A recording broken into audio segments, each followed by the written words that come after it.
Hello everyone, welcome back to the channel. Today we're diving into a world where fiction and reality blur together so closely that you can't tell where the story ends and the truth begins.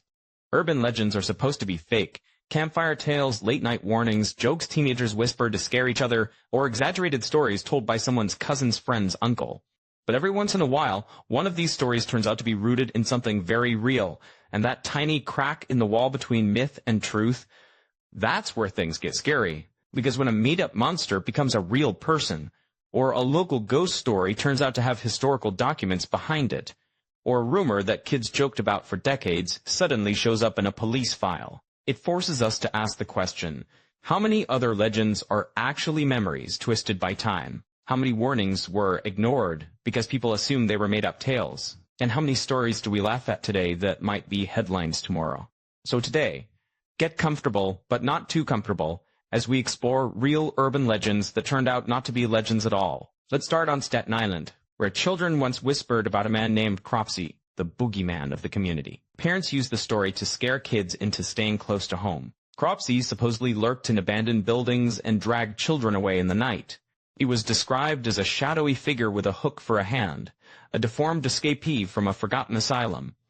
It was the kind of story meant to frighten but not actually believed, until it suddenly became real. In the 1970 essay, a man named Andre Rand, once a janitor at a school for children with disabilities, was arrested in connection with the disappearance of a girl named Jennifer Schweiger. The horror grew when police realized Rand had been living in the ruins of an abandoned institution, just like the legend described, and he was linked to several other missing children. The boogeyman wasn't a ghost. He was human, and far worse than the legend. From Staten Island, we moved to a different kind of mass terror, the Bunny Man. People told stories of a mental patient who escaped after a bus crash and began leaving mutilated rabbits hanging from trees and occasionally attacking locals.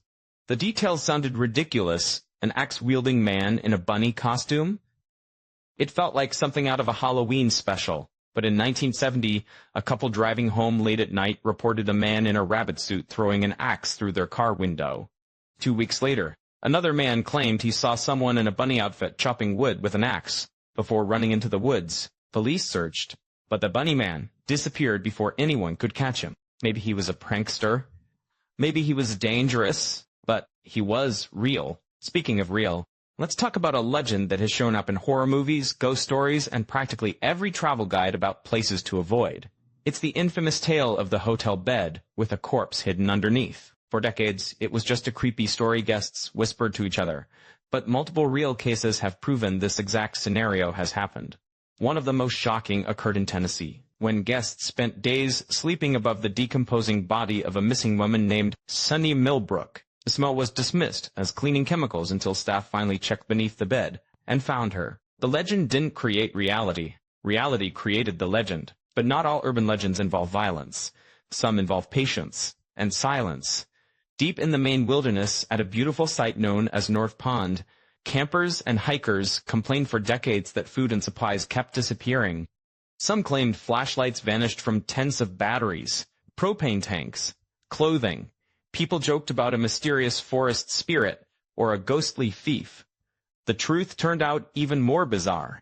In 2013, authorities discovered a man named Christopher Knight, who had been living alone in the woods for 27 years. He avoided all human contact, surviving entirely off supplies stolen from nearby cabins and campsites. He became a living myth without ever meaning to. Then we have one of the strangest and saddest urban legends that turned out to be entirely real. The story of the lawyer who wanted to impress guests by demonstrating how strong his office windows were. People in Toronto whispered about this legend, laughing about the show-off lawyer who supposedly threw himself against the windows until one day they shattered. Many assumed it was nonsense, until news archives confirmed the story. Gary Hoy, a senior partner at a law firm, died after launching himself at the 24th floor window during a demonstration to visiting law students. The window didn't break. It popped out of its frame, sending him falling to the street below, a legend born out of tragedy. In Mexico, another legend grew quietly beneath the city of Puebla, a whispered tale of secret tunnels built centuries ago by Spanish conquistadors. For years, locals claimed a hidden underground network existed, carrying treasure, transporting priests, and hiding secrets of the church. Historians dismissed the stories as myth. Then, in 2014, construction workers stumbled literally into a massive underground tunnel. Soon, more tunnels were found, miles of them. Entire corridors carved centuries ago, forgotten by time, rediscovered because of an accident. The legend became history. One of the most widespread urban legends in America involves alligators living in the sewers of New York City. The story usually goes like this. A child flushes a baby alligator down the toilet. It survives somehow, grows up in the darkness, and suddenly the Manhattan sewer network becomes a swamp. For years, it was treated as a ridiculous fantasy, until a 1935 report confirmed that officials did in fact capture several alligators from the sewer system. Alive. They were small, but real enough to leave workers terrified. The city spent years trying to remove them all. Some legends revolve around individuals whose behavior is so disturbing that stories morph into supernatural tales. In Arkansas, children used to whisper about a monster named the Dog Boy, a creature with glowing eyes and animal-like movements roaming the town of Quitman. The roots of this legend come from Gerald Bettis, a boy whose cruelty toward animals grew into cruelty toward humans.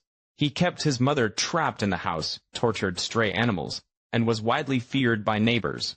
After his death, stories grew into something bigger, something monstrous. Locals claim to see him prowling on all fours, long after his death. Whether those sightings are guilt, or imagination, the man behind the legend was real enough. Another haunting story involves a figure known as Charlie No-Face. Kids in Pennsylvania swap stories about a glowing man with melted skin wandering the roads at night.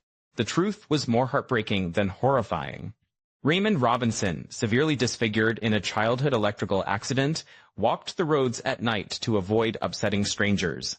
Because he rarely appeared in daylight, rumors transformed him into a supernatural creature. But he wasn't a monster. He was just trying to live in peace. Sometimes the scariest legends are built on the suffering of real people. And finally, we reach Polybius, the mysterious video game that supposedly appeared in Portland in 1981. According to the legend, the game caused headaches, seizures, nightmares, and memory loss in players.